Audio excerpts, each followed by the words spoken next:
Hi everyone. Today I'm going to be making some pudding. It's a nice little dessert dish that I really enjoy, and I haven't done a baking video yet, so that's what we're doing today. So what you'll need is some eggs. I'm using 4, and some evaporated milk, and some sugar.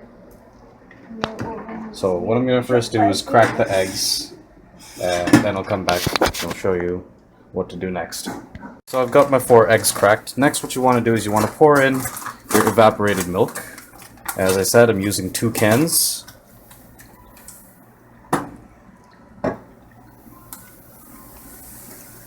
That's 1.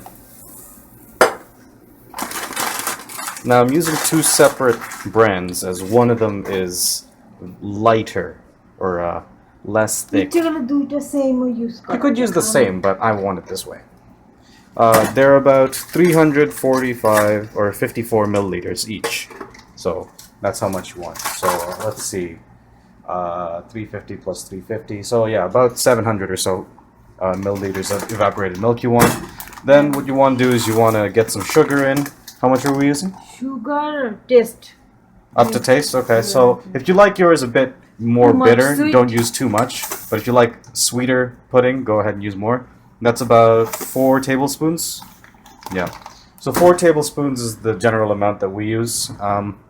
That makes it mostly sweet, but there's a tinge of bitter in it. Oh, are you going to use the electric whisk? I was going to do it by hand. No, hand diya hana bhala. Okay, so we're going to use the electric whisk. I did say I had one. Now I know where it is. Now, while I was whisking, my mom suggested let's put in some vanilla extract, because why not? So that's what she's grabbing now. Just a small teaspoonful is enough. You want to preheat your oven to 400. This is all whisked up. What are we doing next? So you want to get a small pan, or pot rather. Caramel. Yeah, we're making caramel now. So basically what you want to do is boil some sugar. So sugar goes in, that's 1 tablespoon so far. Make sure you spread it evenly along the bottom. That's 1.5 tablespoons. I'll be more specific in the description under the video, so take a look at that as we're baking. Whenever I do something baking related, I'm a lot more specific with the amount of things I use. So basically, stove is on, sugar's in, it's just gonna melt. Now, while you melt the sugar, make sure you constantly keep turning it, otherwise whatever part is touching the bottom will end up burning, and you don't want burnt sugar.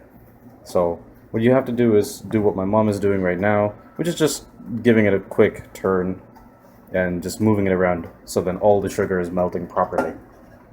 So now what you want to do is you want to cool it off so then it hardens. So what my mom has done is turned on the water in the sink, and essentially it's just cold water, as you can see, cold water, and it's cooling off the out exterior of the pot, allowing the caramel to harden.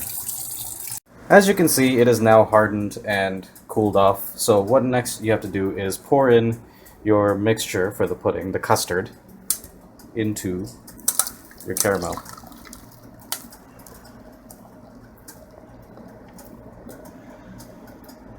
There you go.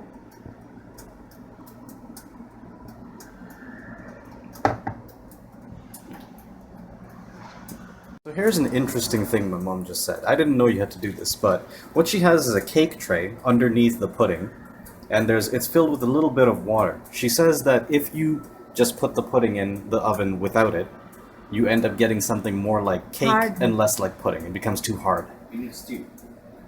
It's to create steam? Okay. So my dad says it's used to create steam. That's why you have the little bit of water at the bottom.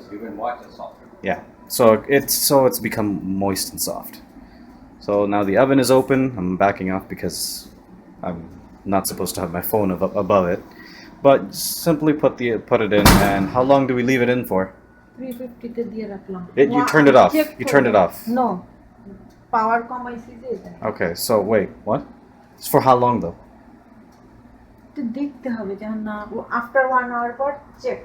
So check it after an hour, but I've turned down the heat to 350. So after about an hour, I'll take a look at it, and if it's firm and no longer, well, liquid, then it should be ready. So what I did was, after about an hour and a half or so, I did take out the pudding from the oven.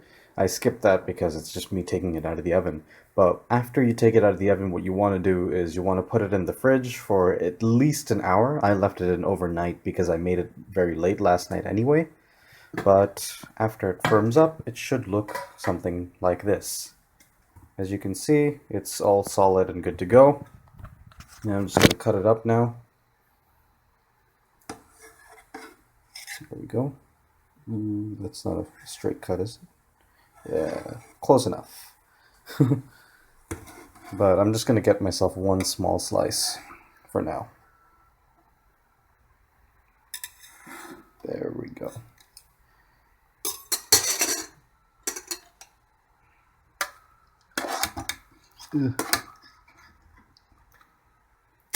And that's somewhat how it looks. I didn't get a perfect slice, but yeah.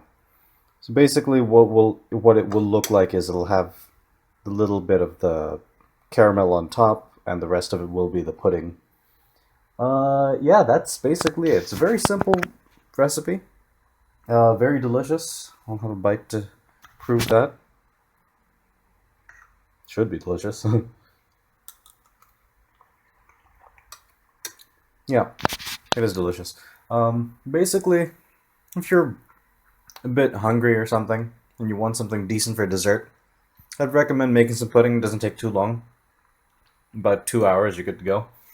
Yeah, very simple, very easy to make. Hell, you can get your kids to help you make it or something if you have kids. But yeah, that's it. Good eats. Take care, everyone.